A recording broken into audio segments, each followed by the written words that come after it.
Hello everyone. In this video, we are going to discuss about digestive system. So it is the second unit of HAP second. So what is digestive system?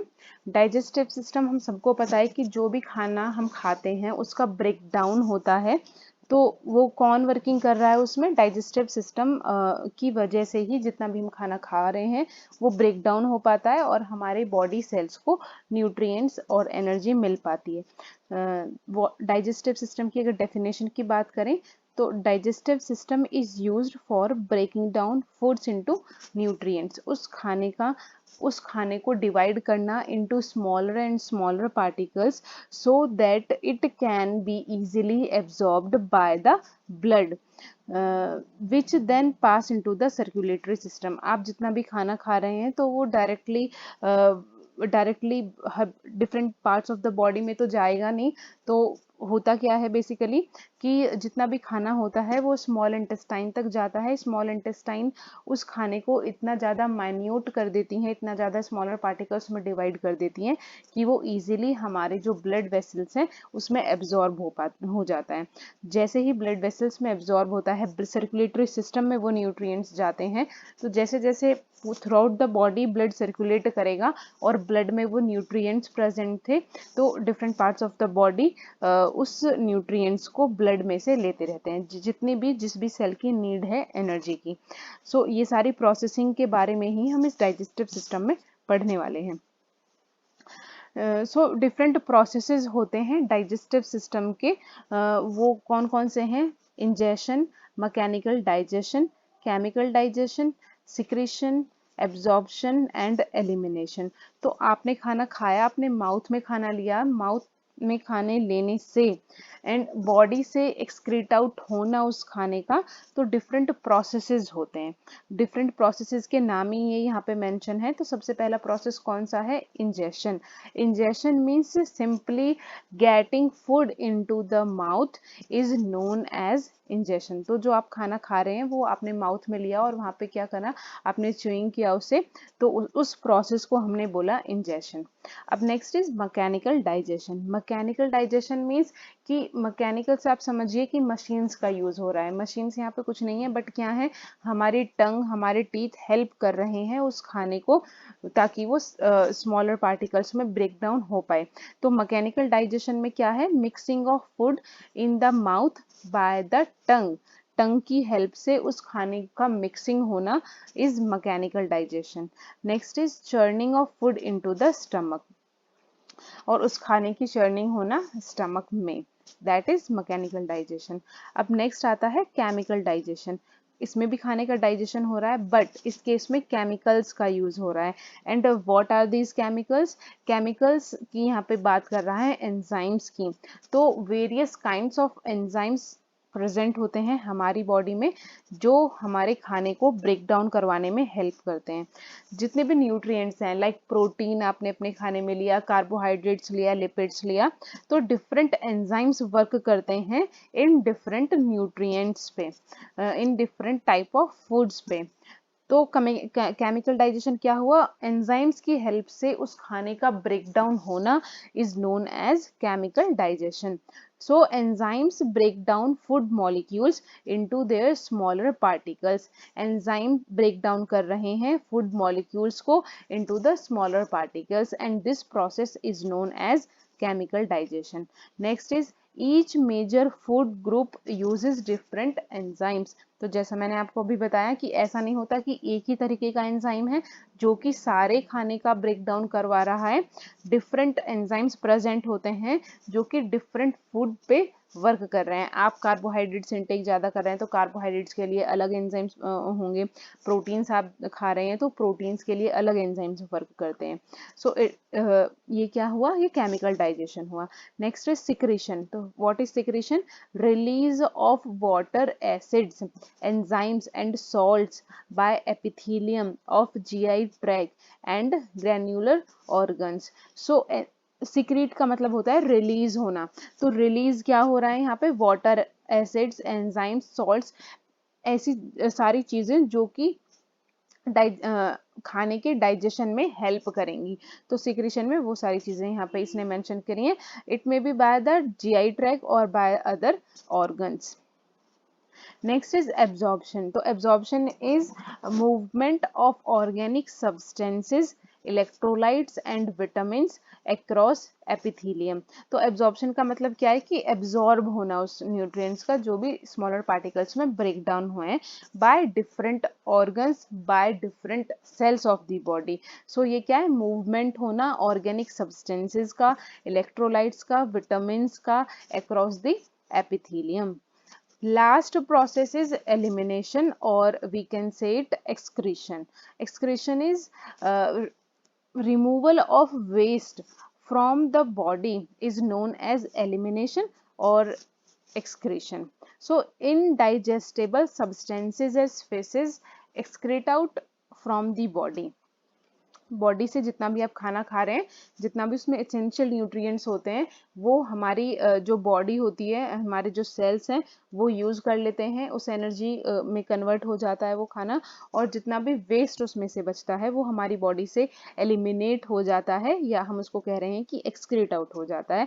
ये भी हम coming videos में या coming slides में पढ़ेंगे कि कौन कौन से ऑर्गन होते हैं जो कि इन सारे प्रोसेसेस में मेजर रोल प्ले करते हैं। So it was about the processes of digestive system कि कौन कौन से हर एक स्टेप को एक अलग प्रोसेस का नाम दिया गया है। सो वो हमने यहाँ पे स्टडी किया अभी। Next is organs of digestive system. Organs of digestive system में क्या है कि ऐसे ऑर्गन्स जो कि डाइजेस्टिव सिस्टम में हेल्प कर रहे हैं। सो ऑर्गन्स ऑफ डाइजेस्टिव सिस्टम को मेजरली 2 पार्ट्स में डिवाइड किया गया है।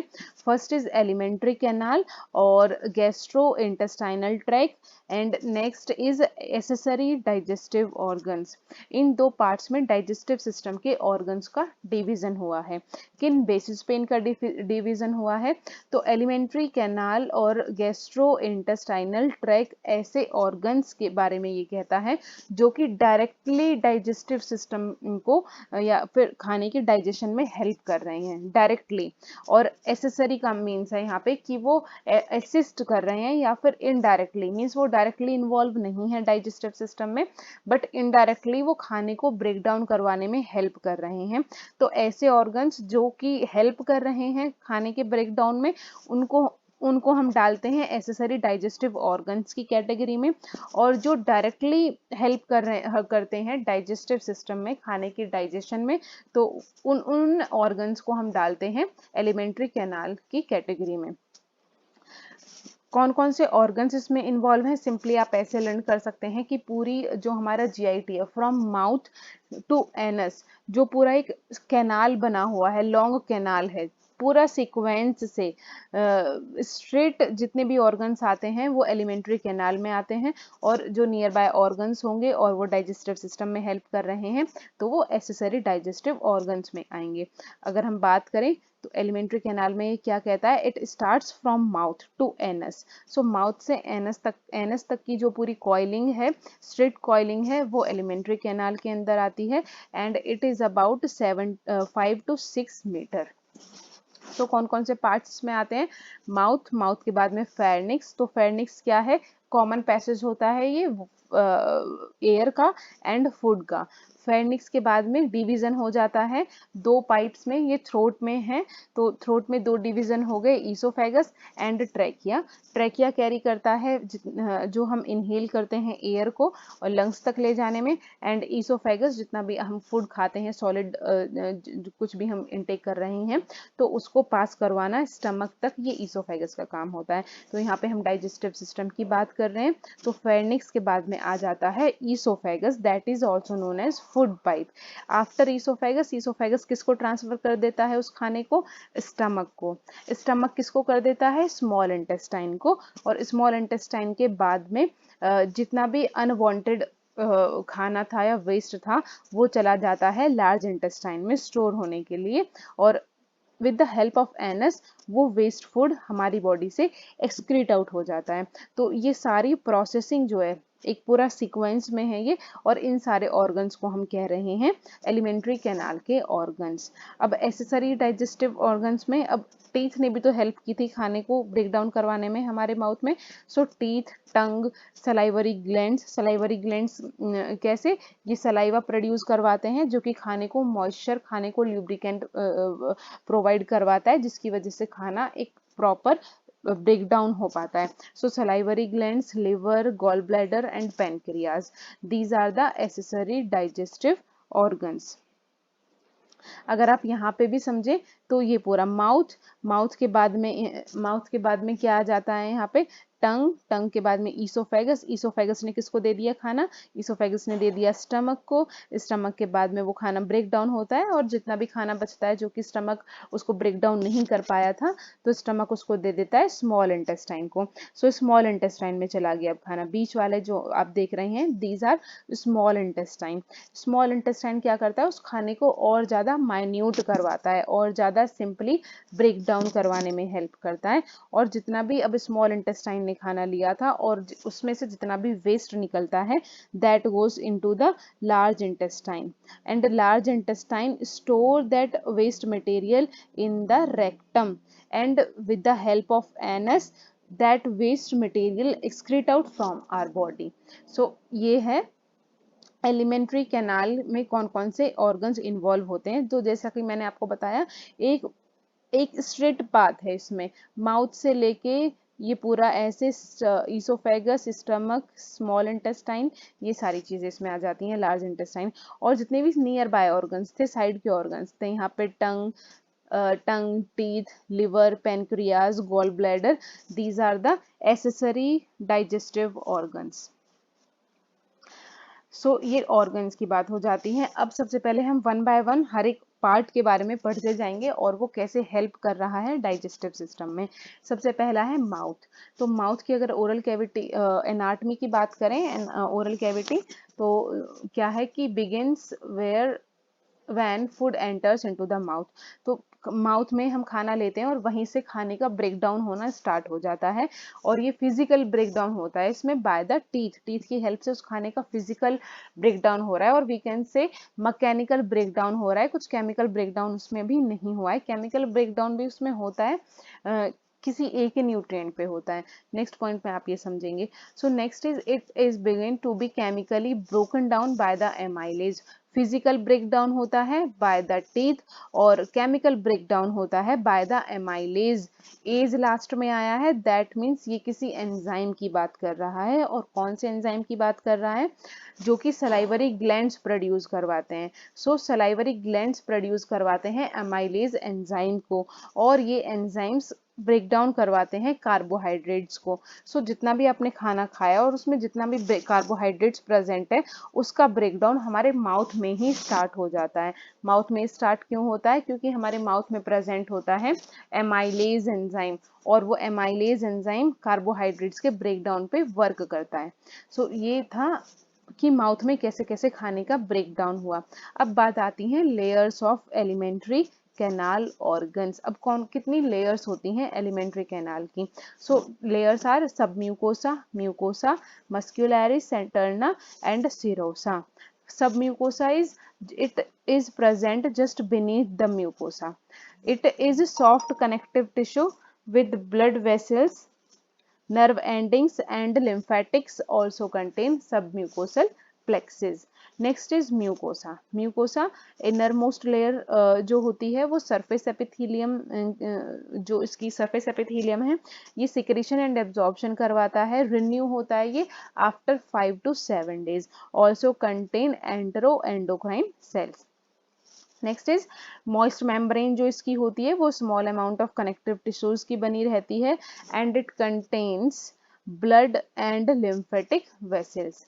नेक्स्ट इज मस्क्यूलरिस एटर्ना, ये भी स्मूथ मसल्स से बनी हुई रहती है, और जिसकी इनर सर्कुलर लेयर रहती है और आउटर लॉन्गिट्यूडनल लेयर होती है, between them is myenteric plexus.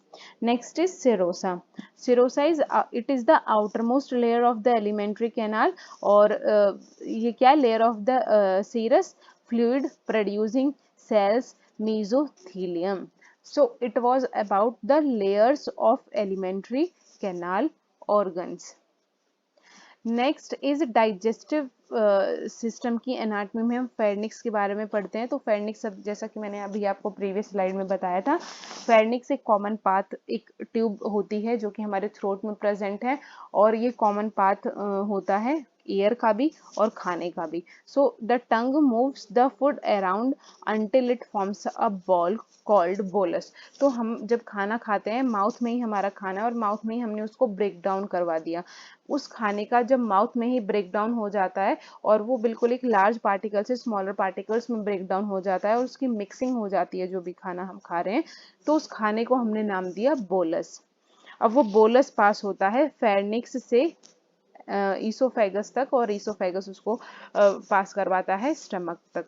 So the bolus is passed to the pharynx, वो बोलस फेरनिक्स तक पास होता है, and the epiglottis makes sure the bolus passes into the esophagus and not down the windpipe। Pharynx के पास क्या present है? Epiglottis. Epiglottis ये make sure करवाता है कि जो भी फूड पार्टिकल्स हम खा रहे हैं, फूड जो हमने खाए सॉलिड पार्टिकल्स हैं, वो ट्रैकिया में ना चला जाए, वो ईसोफेगस में ही जाए। तो इन सारी चीज़ों की प्रिवेंट करवाना, इन सारी चीज़ों को मेक श्योर करना, ये एपिग्लोटिस का काम होता है। Next is oesophagus. So oesophagus is also known as food pipe. It secretes mucus. That mucus helps the food to move from the esophagus to the stomach using muscle movement that is called peristalsis। So what is peristalsis? Movement of food from the esophagus to the stomach is known as peristalsis। So it was all about this video. In next video we will discuss about the stomach anatomy.